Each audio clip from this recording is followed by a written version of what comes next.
Welcome to Corvette Today, the show that talks about everything Corvette, with your host, Steve Garrett, lifetime member of the National Corvette Museum, president of the Corvette Club of Kansas City, Missouri, and radio disc jockey at the #1 radio station in Kansas City for over 45 years. Here's Steve Garrett.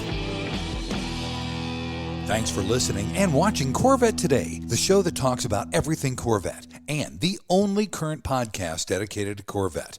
I'm your host, Steve Garrett. I appreciate you tuning in. Corvette Today is brought to you by Wheelcraft. Want to dress up your Corvette with bright chrome or black chrome wheels? Visit wheelcraft.com and learn about their advanced PVD chrome finishing. They can refinish your wheels or offer a wheel exchange for most models, and it comes with a 5-year warranty. Visit wheelcraft.com today or call them at 833-840-5334. You can listen to Corvette Today on all podcast platforms. You can also listen on your smart device. Just say, "Hey Google," or "Alexa, play the podcast called Corvette Today," and you're connected. And be sure to visit the Corvette Today website. It's CorvetteToday.com. You can access everything there, including the Corvette Today merchandise store. You can also join our Corvette Today Facebook group there as well. Also, make sure you sign up for the Corvette Today emails, notifications, and updates at CorvetteToday.ck.page. And if you like YouTube, be sure to subscribe to our Corvette Today YouTube channel. See all Corvette Today episodes on YouTube as well. And be sure to patronize our flagship sponsors of Corvette Today, MidEngineCorvetteForum.com, the forum that focuses on the new mid-engine C8 Corvette. Meet a lot of fellow Corvette enthusiasts like yourself at MidEngineCorvetteForum.com. Soul Performance Products. Developed and manufactured in the United States, the Soul Performance Products exhaust portfolio has been tailored to elevate the experience of the world's most exciting sports cars, including the latest generation of the Corvette. Soul Performance Products at SOULPP.com, the official performance exhaust of Corvette Today. Aerolarri Wheels, a true forged wheel with over 20 unique styles to choose from for your C8 and wide-body versions of the C7, C6, and C5 Corvette. It's an amazing value, starting at only $23.88 for a set of 4 fully forged wheels. And use the promo code CT111 and get $100 off your purchase. Visit Aerolarri.com. That's AEROLARRI.com. And use the promo code CT111 for your $100 discount. Ciocca Corvette. If you're a Corvette enthusiast, and I know you are since you're listening and watching Corvette Today, then you need to know about Ciocca Corvette. They're based in Atlantic City, where you can find over 100 new and pre-owned vets on the lot and inbound. Ciocca also ships Corvettes all over the country, custom ordered to your specifications. They're staffed with experienced pros who can answer all your questions. So don't compromise. Visit CioccaCorvette.com. That's CIOCCA Corvette.com and find out more. Chevrolet. Together, let's drive. E5 Wheels. E5 Wheels is a passionate and dedicated wheel company that serves only Corvette.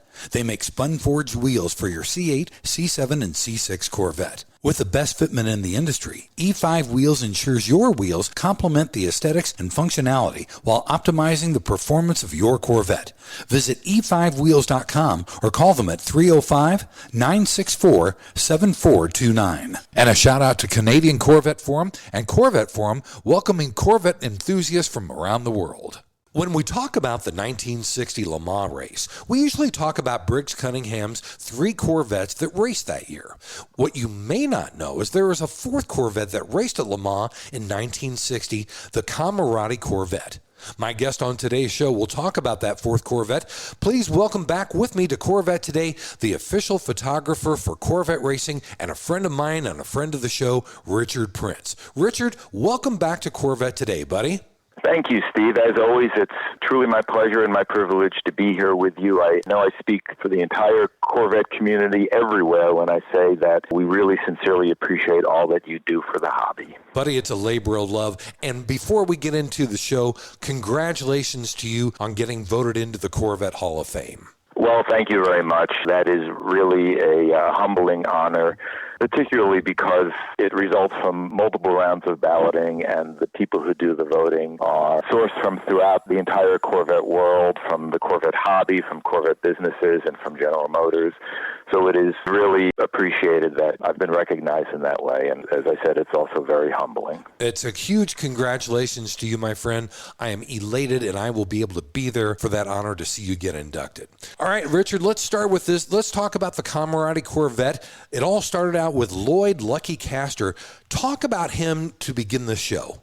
Well, he is one of those epic characters from days gone by. It seems like, for whatever reason, racing in general and sports car racing in particular attracted these kind of larger-than-life figures, and he certainly fits that mold. He was born in New York City in 1928 and went to the University of Miami, graduated in 1950 with a business administration degree, but he had a burning interest in flying. So after college, he went through flight training and he got his pilot's license and went to work for Pan American Airways as a pilot, and he continued doing that until 1954. He was flying a South American route, and they intended to change his route, so he had to fly transatlantic, and he didn't want to do it, and he had other interests. So he quit being an airline pilot and went into the car business. He opened up a Cadillac dealership in Miami, sold new and used Cadillacs, and did reasonably well at that. And that helped fund his entree into what he really wanted to do, which was sports car racing. He got involved in sports car racing in the mid-50s. That led to the car that you mentioned, among many others, and really an incredible story altogether about his racing activities and his team. One of the more interesting things about him was he wanted to go racing in a really big way and couldn't afford to fund it himself, so he had to look to others for funding. And by all accounts, one of his most important skills was the ability to convince other people to bend to his will, to do what he wanted. My favorite example of that is, at one point, he convinced the Dow Chemical Company, which at that time was the world's largest manufacturer of automotive antifreeze, to be the primary sponsor of his racing team.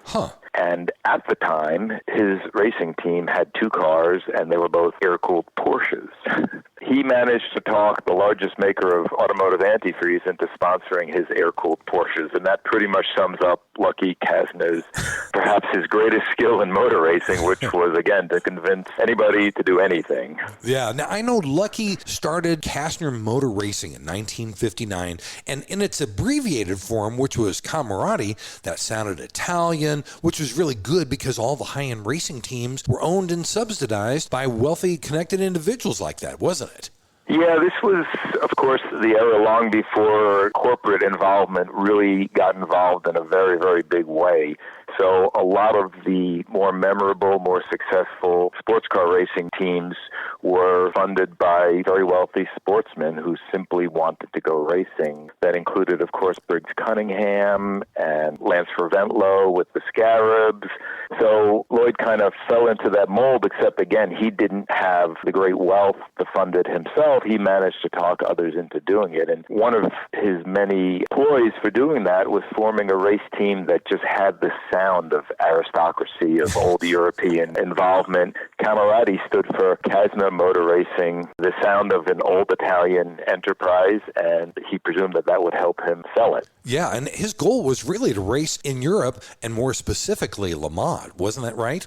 Yes, at an SCCA event in March of 1959 that was held on a temporary circuit at Opa-locka Naval Air Base in Miami, he grabbed the announcer's microphone, announced the formation of Camoradi, and invited those present to become, quote, members of his team.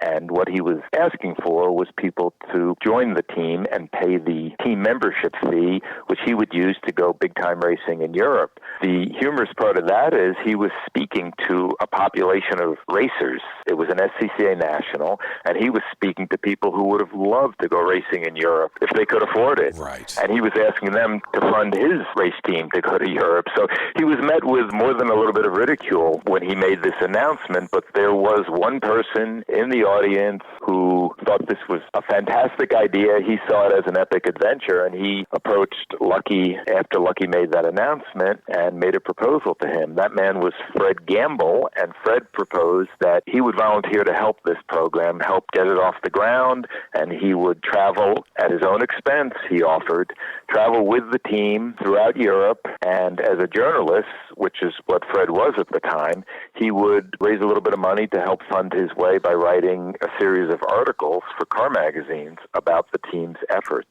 Yeah, and with Fred on board, he was able to secure Goodyear as a sponsor, which opened the door to other sponsors like Chevrolet. Yes, Lucky saw something magical in Fred, and he, on the spot, said, I have a better idea. Why don't you partner with me on this, and together we can make this thing happen. And Fred was in his mid-20s, a racing enthusiast, a recent college grad with a journalism degree.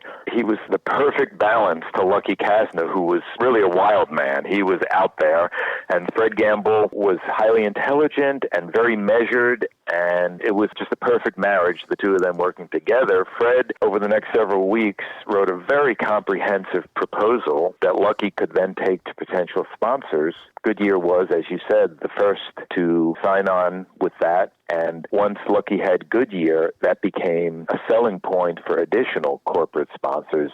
It created certainly the illusion that this was a well-established program and was on its way when a big global company like Goodyear Tire and Rubber was involved with it. Yeah.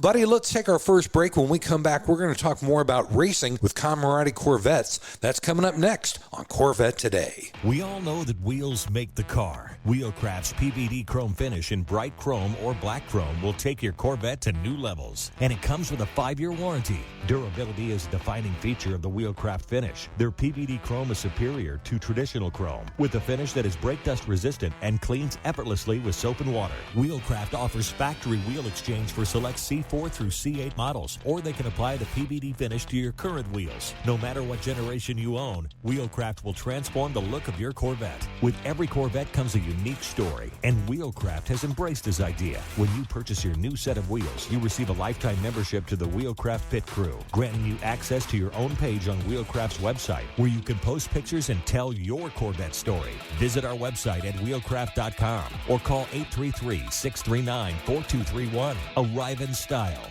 with Wheelcraft. The National Corvette Restorer Society is celebrating its 50th anniversary this year. 50 years of affirming and promoting the preservation and restoration of the Corvette. 50 years as the foremost Corvette collector car organization for building value with its prestigious awards. Have you ever considered joining NCRS? Over 70,000 people have. We're so much more than just the nuts and bolts. The NCRS flight judging program can and often does increase the value of America's sports car by researching and publishing the leading tech manuals and judging guides for the 1953 through 2007 Corvettes, by training the best judges, and by hosting local, regional, and national judging events. And when you join, you'll get award-winning magazines like Corvette Restorer and Driveline all throughout the year. Joining is simple and easy. Just go to ncrs.org and sign up. There are NCRS chapters all throughout the U.S. and all around the world. Chances are there's a local chapter near you. So join NCRS today at ncrs.org.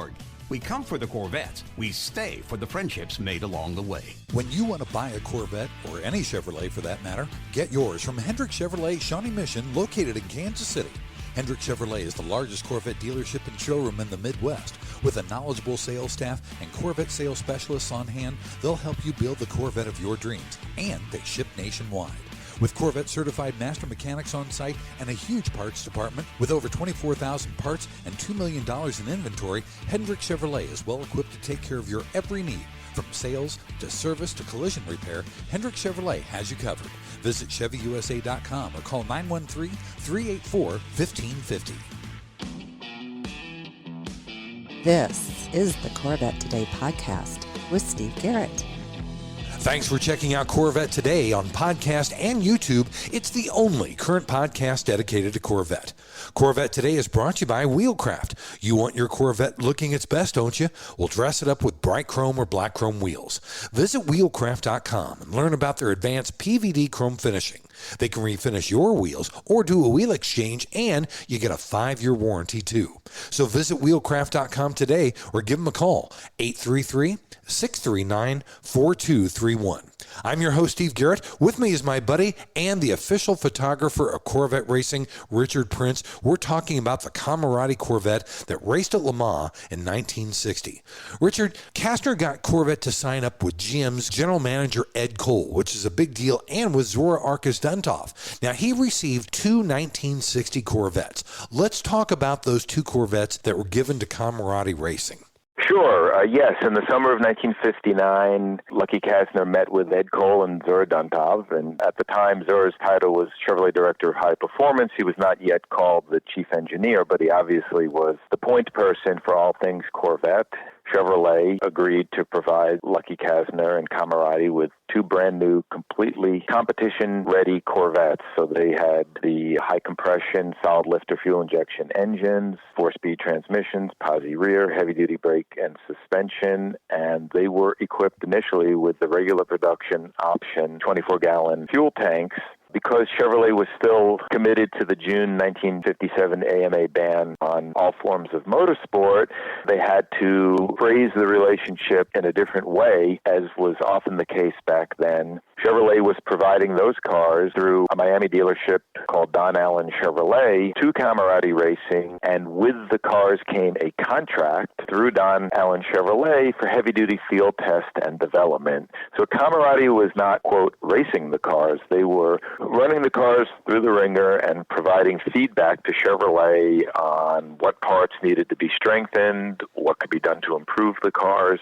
So that's how that all got going. Those cars were delivered at the very beginning of 1960. The first outing was at Daytona International Speedway, where the cars would just run through a shakedown. I believe that was an SCCA event at Daytona. And then in February of 1960, both cars were loaded on a ship and sent to Havana, Cuba, for what was then called the Gran Premio de la Habana, which was a race that attracted top competitors from America, South America, Central America, and even Europe. It was the final race in Havana because of the revolution that had just taken place. So there was one more race, February of 1960, and Camoradi brought his top drivers and the whole team there. Jim Jeffords drove one of those cars to the win in the all-GT race, which was, as the name implies, a race for Gran Turismo production sports cars.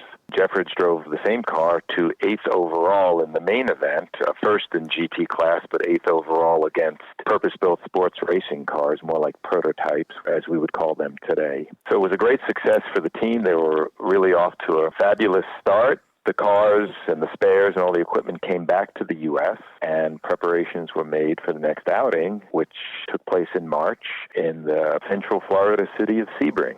So they were going to Sebring for the 12-hour race in 1960. That was the second outing for the cars. And Jeffords had some really good teammates like Dan Gurney, Carroll Shelby, Sterling Moss. Well, that's another kind of interesting and humorous part of the Lucky Kastner story. As part of his fantastic salesmanship, he, at the beginning, when the team was being created, he represented that his team included some of the top driving talent of the era. And he had a long list that included, as you said, besides Jim Jeffords, Dan Gurney, Carroll Shelby, Sterling Moss, Maston Gregory, Jim Rathman, who had just won the Indy 500, wow, etc. And I could find no evidence that this incredible roster of drivers was actually, at that time, contracted to Camoradi, but it certainly lent a certain air of credibility to the team. So Lucky Kastner could go into a meeting with Ed Cole, general manager of Chevrolet, and Zora Duntov and say, this is what we intend to do, and this is who we are. We have this incredible roster of drivers, Goodyear Tire and Rubber is our primary sponsor, etc. And there was no question about it. You can have two Corvettes.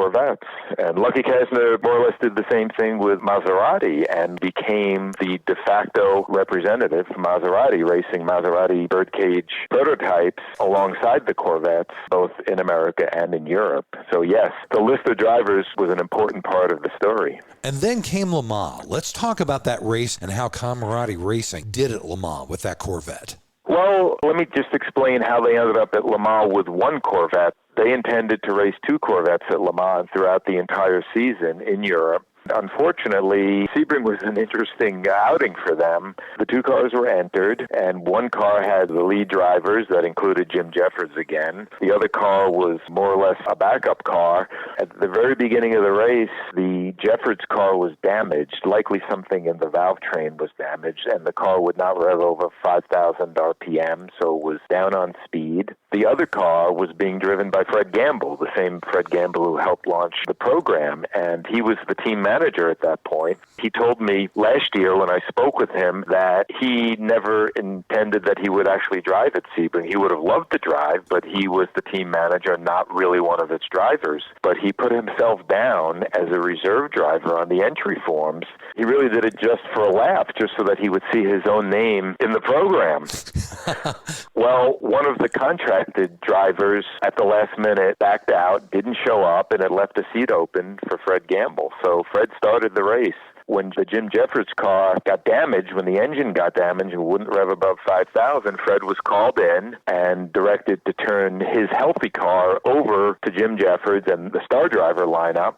Initially, Fred thought, well, that stinks. This is the end of my Sebring drive, which he was enjoying very much. Lee Lilly, who was the team's chief mechanic, said to Fred, well, the other car is still running. If you want to get in it and trudge around, don't rev it over 5,000 RPM and might hold up a little while, and you can drive a little bit until the engine blows up. Fred Gamble got in the other car, drove very conservatively. That car never missed a beat, and driving solo, finished the entire 12-hour race. To my knowledge, I believe he's only the second person in history to drive the entire 12 hours of Sebring by himself. Wow. Nowadays, and for many years, that's not even permissible anymore for obvious safety reasons. They don't want exhausted drivers out there driving the race solo. So that was quite an accomplishment for Fred Gamble. The other car also finished the race but had some mechanical problems. The car that Fred drove suffered a fuel line failure. One of the lines broke. They sourced a replacement fuel line out of a production car that was in the parking area. They borrowed a fuel line, put it in the car. Fred finished. That evening after the race, they gave the fuel line back to the Corvette owner who loaned it to them. Wow. The next morning, one of the team mechanics got in that car to move it. It was in a warehouse on the Sebring property that Camoradi had rented for the team. He cranked the engine. There was no fuel line, so the fuel pump sprayed fuel all over, and it caught fire, and that car burned to the ground. It was destroyed by fire. Wow. So only one car survived Sebring. That's how they ended up with one car at Le Mans in June. How did that car do at Le Mans then? Well, that car is one of only two cars to finish the race at Le Mans. It ran a conservative pace. Fred Gamble drove the car with Lee Lilly. By that time, Fred and Lee were a little bit at odds with one another. Fred was more interested in finishing the races, all the races, and Lee Lilly was more interested in hammering the car and trying to go as fast as he possibly could.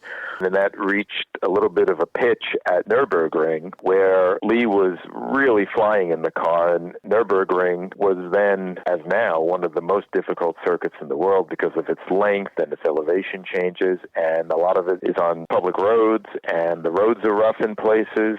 Lee Lilly ended up breaking a wheel bearing by getting airborne in a certain area of that circuit where the car was pitched sideways a little bit, got up airborne, and would come down and really slam the suspension and load up the wheel bearings unreasonably, and it broke one of the front wheel bearings, and that was the end of their race at the Nürburgring. So Fred Gamble was adamant and almost physically threatened Lee Lilly, we are going to run a conservative race here. And they did finish. They finished in 10th overall position, which was a remarkable accomplishment, of course, for a solid axle Corvette. It's the first year that Corvette ever participated at Le Mans, and of course we all are familiar with the Cunningham team cars, the three team cars. Two of those cars didn't finish.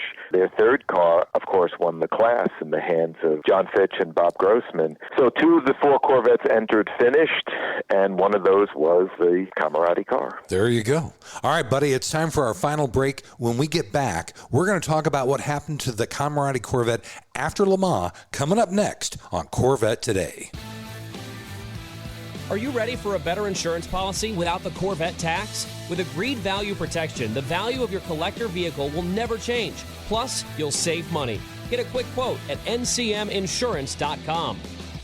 Hey, honey, are you awake? I am now. I can't sleep. Since turning 50, I keep dreaming of a red door and a blue door, somehow knowing there are only choices for retirement. Okay. Through the red door, we outlive our money. We have to rely on our kids. We're stuck on a fixed income. It's terrifying. Yeah, that would suck. But through the blue door, our money outlives us. We retire on our terms. Our kids stay our kids, not our caretakers. We make work optional. Yes, that's much better. That's what I want too. But what do we do? We call True Wealth & Company at 913-653-8783. They specialize in helping successful people make work optional. They're our fiduciary Blue Door personal wealth managers. Hey, where are you going? It's 3 a.m. I can't sleep. I'm going to check out True Wealth & Company online at retirewithtrue.com. That Blue Door is going to be our retirement. 913-653-8783. Visit us online at retirewithtrue.com. Investment advice offered through True Wealth & Company, LLC, a registered investment advisor in the state of Kansas. VetFinders.com is the Internet's original Corvette classified ads website, with classified ads starting at just $25. And every ad runs until your Corvette is sold. If you're in the market for a Corvette, VetFinders.com has over 500 Corvettes for sale from all around the USA and Canada and covering all 8 generations. Visit VetFinders.com, the Internet's destination for buying and selling Corvettes. That's VETTE Finders.com.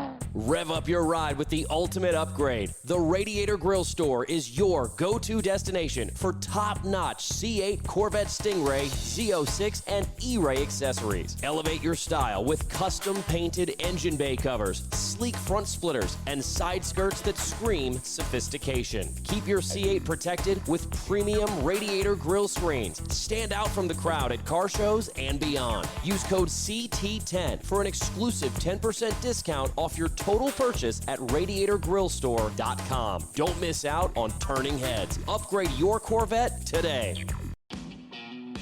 You're enjoying the only current podcast on Corvettes, Corvette Today. Thanks once again for listening and watching Corvette Today, the show that talks about everything Corvette. Corvette Today is brought to you by Wheelcraft. You want your Corvette looking its best, don't you? Well, dress it up with bright chrome or black chrome wheels. Visit wheelcraft.com and learn about their advanced PVD chrome finishing.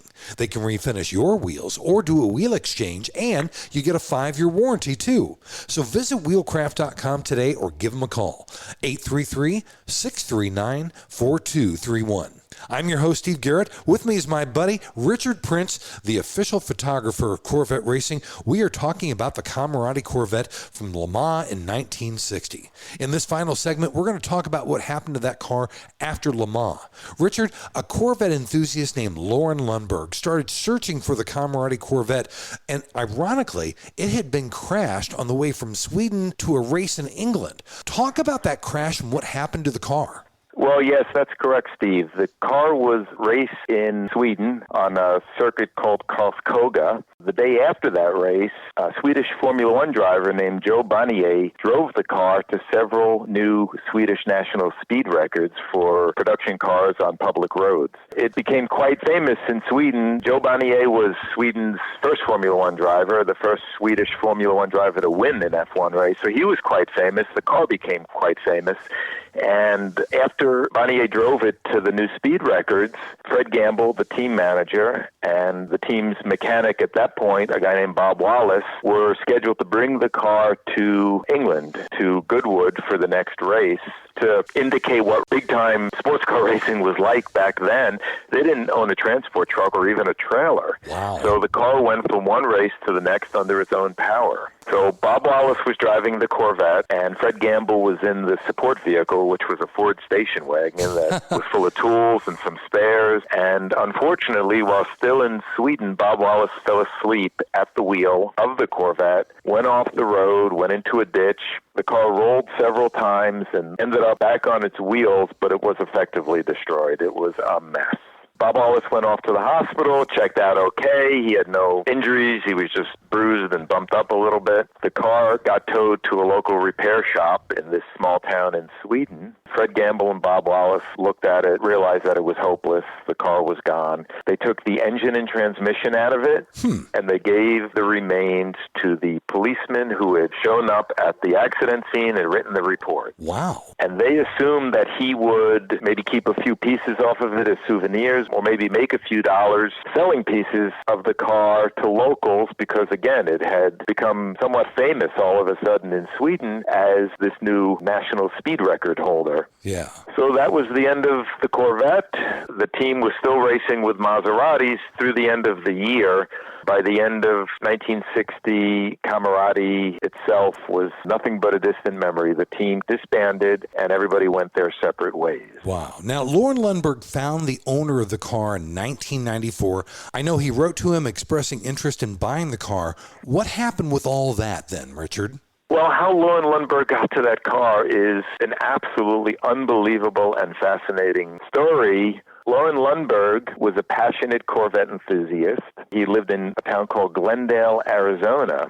In, I believe it was 1990, Loren was asked to help put together a display for an NCRS show, a Southwest Regional NCRS show, and was given the task of putting together a historic Corvette race car display. So on his list of people to contact was a man named Mike Pillsbury. Mike Pillsbury lived in California, and he owned one of the 1960 Cunningham Le Mans Corvettes, which he had found in a salvage yard in California, recognized that it was a big brake, heavy-duty brake, 37-gallon fuel tank Corvette that had done some serious racing. He researched it, discovered that it was one of the Cunningham Le Mans entries, and he restored that car. So Loren called him to see if he'd be willing to bring the car for this Southwest Regional NCRS display. And in the course of the conversation, Pillsbury said, you live in Glendale, Arizona. That's pretty close to Phoenix, isn't it? Yeah. Well, you must know Bob Wallace.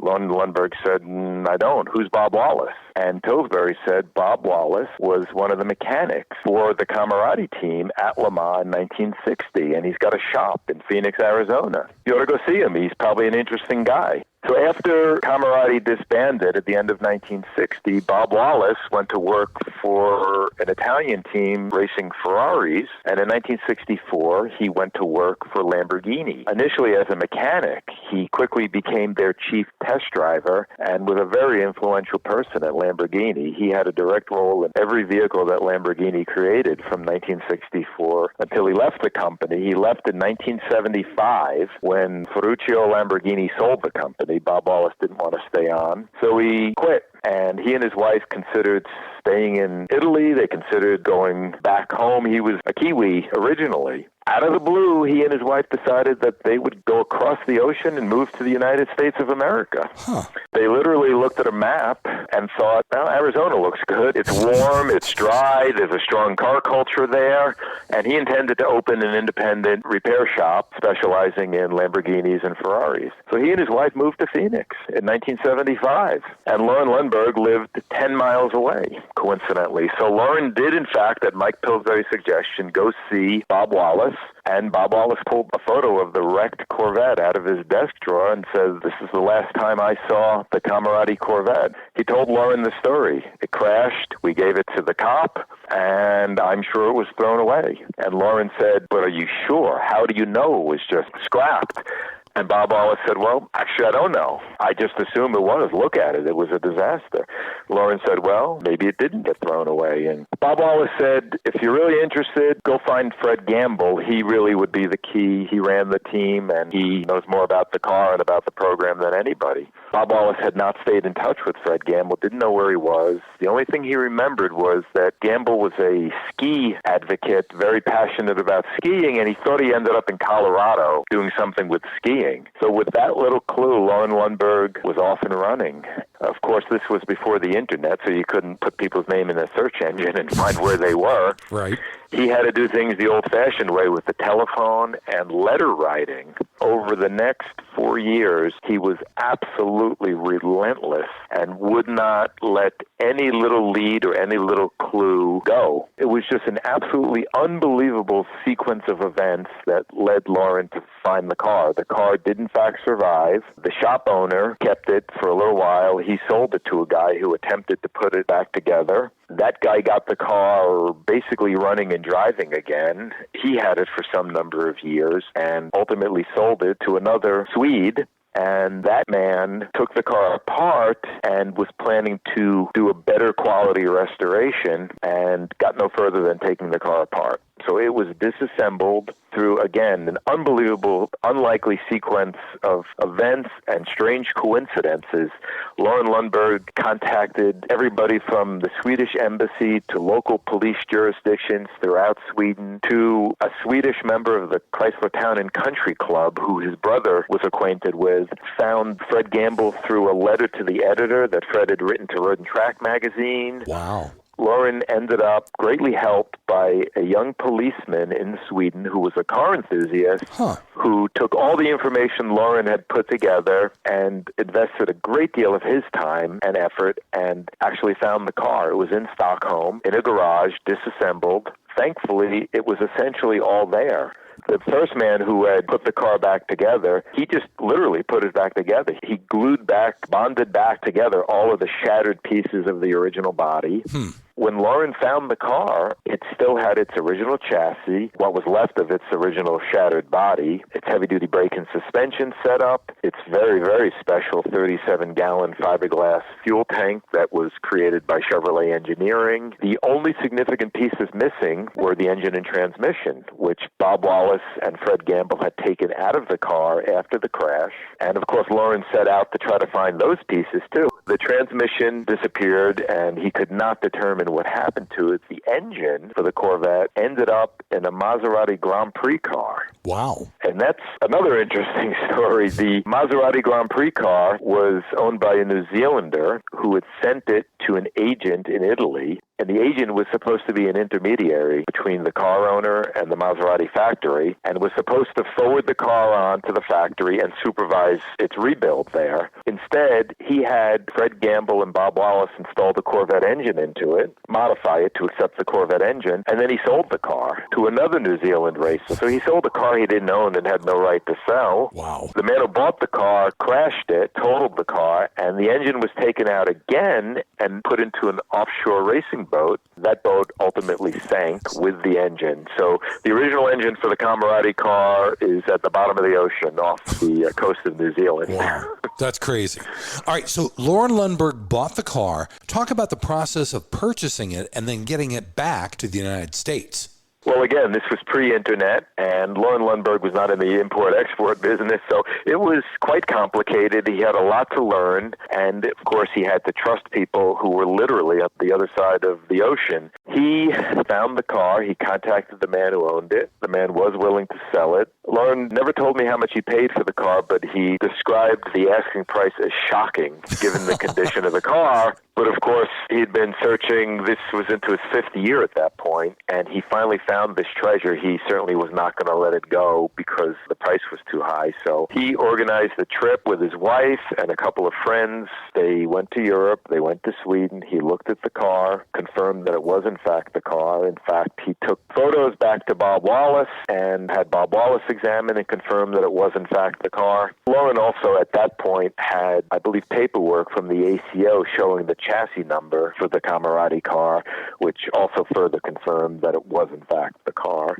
So Lauren bit the bullet and ponied up the asking price, and he bought the car, and then had to arrange to ship it back to the U.S., and adding to the difficulty of that was the fact that the car was disassembled, so it was very hard to move a car that couldn't roll under its own power, and there were parts everywhere. And once again, the police officer who had helped him find the car was of tremendous help. Lauren went home, and the police officer helped supervise the gathering of all the parts, the packaging of everything, and the loading of the car. It was put into a shipping container and trucked initially from Sweden to Germany, and in Germany it was loaded on a cargo ship. Off it went to the port of Long Beach in California. Lauren, with a group of his friends, had towed a trailer to the port of Long Beach to pick the car up. They did. The DSR Asia was the name of the cargo ship, and when that reached California, Lauren and his buddies were there to take delivery. Wow. Lauren loaded it up on his